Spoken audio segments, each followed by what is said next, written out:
So I loved that skit. And I love the definition of an app as a piece of software that can run on a device, a phone, the computer, or the internet. And I thought it might be fun to share with you a day in the life of apps. So this was my day yesterday, including the apps I used, which will give a little hint into some of my favorites. Okay? So I woke up on the early side yesterday because I intended to exercise before I worked. The first thing I did was I went to my phone and I looked at the weather app, so I knew how to dress before I went outside. I then looked at email quickly, checked in on Facebook, remembered I needed to send a photo to my mom, so I went to the photo gallery app on my phone, texted her a photo from Mother's Day the day before. I checked my calendar, and I also checked tasks in Outlook on my laptop so I could see what my day held and remind myself how much time I had for my walk. When I was out on my walk, I used Runkeeper to help track how far I went and how the walk went. I used Songza also on my phone. Has anyone heard of Songza? It's kind of like Genius Radio, where you can choose music appropriate for what you're doing, what time of the day it is. It's a lot of fun. Not necessarily to increase productivity, but that's a fun one. I had been recommended to listen to a TED Talk, so I have a TED Talk app on my phone. And while I don't believe in much multitasking, I think we should focus on one thing at a time. Since I was out on a walk and okay with letting my mind wander a little bit and not needing to be creative, I went ahead and listened to that TED Talk, and it was fantastic. So the TED Talk app on my phone was another one I used. I have Fitbit running on my phone because I wear a Fitbit, and it helps me track the steps and reach a goal I have each day for a number of steps. And then while I was on my walk, I thought about this idea. What if I shared the apps I used in a single day with you all? So of course, I took out my phone again, and I went to the Evernote app, and I recorded with voice the first few things I wanted to share in the apps I'd already used. So all that was before 7 a.m., okay? Number of apps. Back in my office a little bit later that morning, I used email and tasks, again, Outlook tasks, PowerPoint, Google Drive, QuickBooks, Microsoft Word, and I scanned some paper notes, again, into Evernote. Can you tell that's one of my favorites? How many of you use Evernote? Okay, that's one to check out. I had 2 client appointments yesterday, and on my phone I used a navigation app or Google Maps to help me find the first client whom I hadn't met with before, so I knew I could get there on time. During the appointment with both clients, I used a timer app on my phone to keep us on time and on target, and to respect their time to make sure we finished when we needed to. I used Evernote again to capture client notes, and I used the calendar app on my phone so that I could book next appointments with them. That afternoon, I used the Starbucks app at Starbucks to help pay for my drink. I used, back in my office, again, Outlook, email, calendar, tasks, contacts, all on my laptop. I used PowerPoint again, Microsoft Word, Focus at Will, another music-based app. This one is ambient music. You set it for a period of time to help you focus on something. So just background noise, okay? It's called Focus at Will. I used Basecamp to collaborate with somebody else on a project. I used MailChimp to communicate with our clients, and I used Google Drive, again, to pull down a document that one of my team members had put up. In the evening, I used Shazam on my phone, which is also about music. When you hear a song on the radio or playing someplace, you can hit and Shazam it. When you do so, it pops up telling you who the artist is, what the name of the song is, and information about the song, including lyrics if you want them. So I'm no good at remembering those kinds of things, and I love to be able to Shazam it and make my teenagers think I'm much more hip than I am. Okay? I use Goodreads on my phone. That's an app that helps track books that you want to read, books that you're currently reading, books that other people that you interact with read. And I also checked in on LinkedIn, Facebook, and Twitter on the iPad. Before I went to bed, I checked my Fitbit app to see where I had been with the day, and I put all my devices and myself to bed. So that was a day in the life with apps. Now, did that sound like a lot of apps to you? Okay, so you can see on the slide here, there are a ton of apps out there. In fact, there's about 1.5 million apps available today. And those are available whether you use an Apple iPhone, an Android, a Windows-based phone, number of devices, computers, the internet, and many of them are cloud-based so that you can access them from wherever. So one of the things that I want to talk about today is how we can kind of cut through the noise and help you find the apps that are just right for you. Because 1.5 million is an awful lot for you to have to go through and look at. Do you agree? Okay. So by the end of our talk today, and we have a relatively short period of time, I want you to be able to know the 3 key areas to focus on to increase productivity. I want you to have a strategic framework for choosing apps that will work best for you and not just be a distraction, although as you heard in my day, some apps are fun. And I want you to know some of the current apps that are working today for a lot of people that have a proven track record. Okay? So productivity, first of all, let's define what that is. I think it's what you can accomplish in a certain period of time given your energy and resources. Okay? We work at work. So when we think about productivity, we can think about what we accomplish at work. But the changing nature of work and our busy lives these days means we think about that differently also, because many of us also work on our commute to or from work. Sometimes we work on vacation or even just keep up with email or check in. Any of you do that or feel like you need to do that? I encourage you, if you can ever truly unplug, please do. It's fantastic. But reality is many people do work on vacation. And possibly worse yet is that many of us work even when our bodies need a break. Okay? So this means that our work needs to be accessible and portable and flexible. So apps can help with that. Now, can technology improve productivity? What do you think? By itself, no. Okay? On its own, no. It's almost like saying, well, if I bought a piano, would I instantly know how to play or be able to play and make beautiful music?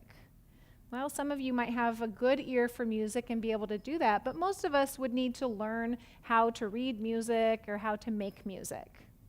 So by itself, technology doesn't improve productivity, but it can be used in conjunction with some systems and habits to help. It doesn't replace our brain, and it doesn't, in fact, augment our brain, but it can help us free up some brain space. It can provide a place to collect information and our thoughts so that we can focus on work and be more creative. So by itself, no, but in conjunction with systems and habits, yes. Now there's 3 main areas that I want to focus on where apps can help increase productivity. And these are 3 areas that if you're looking to increase your productivity, you want to be taking a look at anyway. Okay? The first is just our mental capacity. So brain drain, what happens when our brain is really full, it's really hard to focus on work when we've got a full brain and we're trying to recall things and hold things only up here. We have limited capacity to do that. So when we have things that are pending or we hope we remember them later and we try to remember them, it causes brain drain. So if we can solve that problem, then that's one way to increase productivity.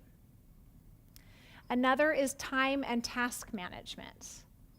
So if we can figure out how to better manage our time and keep track of our tasks, and if there are apps or tools that help us do that in conjunction with our own system and habits, then we can increase our productivity. So we all only have 24 hours in the day. We can't make more time, but we can think about how to make the most of our time, okay, to increase productivity. And the last one is resource management.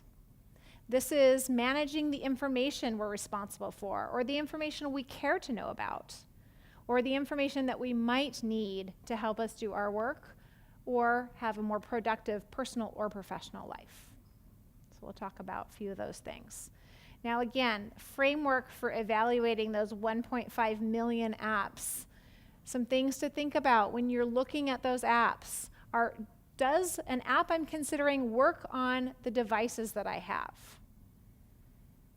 Does it work in conjunction with other apps or programs I already use?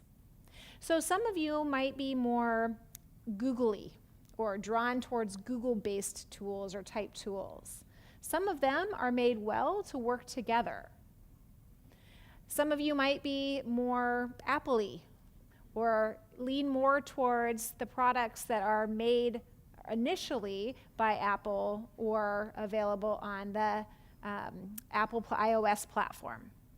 Some of you might be more Windowsy. Okay, those are really the three kind of Google, Apple, Windows makers of a lot of the platforms that we're using. So think about what you're already using and is an app made to work in conjunction with others you already have. Another thing that you want to think about is, does the benefit of using an app you're considering outweigh the cost of using it? So there's the cost of the app. Now many apps have free versions. Others have paid versions, so you can consider what the cost is. So many of them are minimal.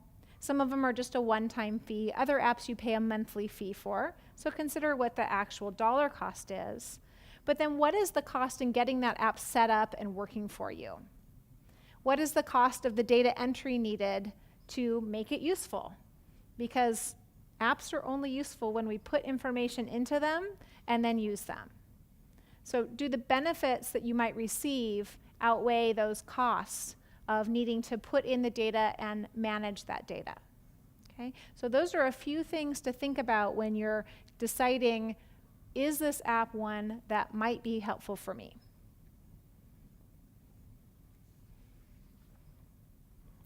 All right, so a couple of specific apps that can help with time management or calendars. And I'm guessing that many of you are already using one of these. So before I put them up, I'll talk about just how do they work best. And I just mentioned they work best when you put things in. So I have people that tell me that they have a calendar, but yet they miss appointments. So I'll ask them if they look at their calendar, and they say, well, not all the time. Okay, so a calendar is only as good as you put the information in and then you review it. So put the information in, look at the content, use reminders. Many apps and calendar apps have reminders, so use those reminders. And then also an option with apps, if you choose, is to share your calendar with either family or work groups so that other people know what you have going on. You want to look for a calendar app that works across platforms, so whether you pick up your phone, look at it on the computer or an iPad, that the information is the same, that it syncs so that if you change something in one place, you don't have to manually change it across the board. If it changes on your phone, it will automatically sync and change in the other places. And then does it have some sort of backup? So here are the top 3 for the calendar apps. It's the Google Calendar, it's iCal, and it's the Outlook Calendar. How many of you are using one of those 3 calendars? Okay, it looks like almost everybody here. And do all of you have that on your phone as well as on your laptop, desktop? I'm seeing nodding heads, yes. Great. Task management apps. So there's managing our schedule, and by the way, we are 70% more likely to do something if it's scheduled. So that, again, the importance of using that. So people will schedule appointments, but also keeping track of the other to-dos that we have can be aided by apps. So there's a variety of choices here, but the one message I want to give, besides talking about a few of those, is to think about having one that you use consistently. So this is my love-hate relationship with apps. I love them. Clearly, I'm using them. But it's also frustrating that there are so many new apps that keep coming out that as a productivity expert, I need to test and try and learn a little bit about so that I can talk about them with clients. So if I end up with a little bit of information in this one and a little bit of information in this one and a little bit of this information in this one, I don't have one that I can trust, that I know I can count on. So the message is for you, choose one point of collection for to-dos or tasks. That not only helps you free your brain by knowing there's someplace that you can trust where your to-dos exist, but it also helps you review them and prioritize them regularly. So one point of collection. The apps that are shown here on the slide are Google Keep. The second one is the Apple Reminders, Outlook Tasks, Todoist, Any.do, and Evernote. To-do apps or task management apps can work great if, again, you put the information in there, tell it when you want to be cued for what you want to do, use reminders, and then also if you're comfortable with it, you can use location-based reminders. So you could have your app tell you to pick up milk as you're about to drive by the grocery store. You can have your app tell you or ask you, did you remember your passport as you're leaving the house on a day that you have an international flight? So those work by location, by the GPS on your phone, and some people are comfortable with that and others are not. And that's one other thing to think about when you're selecting apps is how much of a privacy issue can you live with? Are you okay with an app having access to your location, possibly to your calendar, to your social networks, because many of them do work really well because they know other things about your life. If that feels too big brotherish to you, then that's definitely something to keep in mind as you're considering applications that'll work for you. Okay, resource management apps. So this is like a filing system on the go.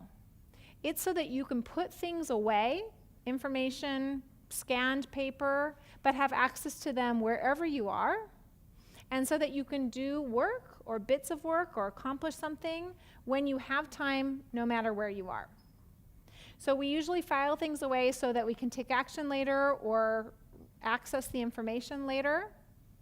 Again, looking for cross-platform compatibility, so no matter what device you pick up, or even if you're at somebody's house and you go and ask if you can use their computer to get to your information. Again, the cloud-based nature of these apps will let you do that. Does it have the appropriate storage capacity for what you're keeping? And is it easy to add files? Is it easy to search? And is it easy to share files if you want to? So some popular resource management apps are OneNote, that works in conjunction with Microsoft's Outlook, Evernote, which is one of my personal favorites, Dropbox, Google Drive, and Office 365. All of these have ways to store information, organize information, share information, and access information later.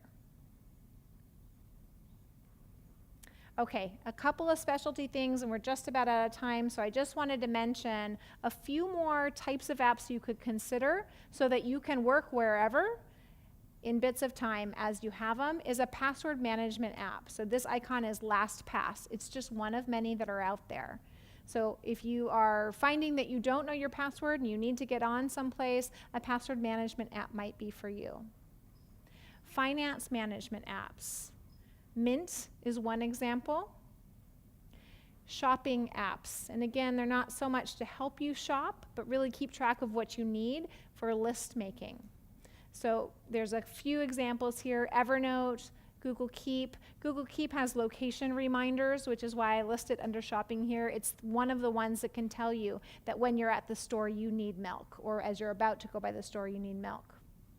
And reading apps, where we can consume information on our terms, even if we're not online at the time. So Kindle app will allow you to download to a device and not have to have internet connection or wireless connection to be able to read.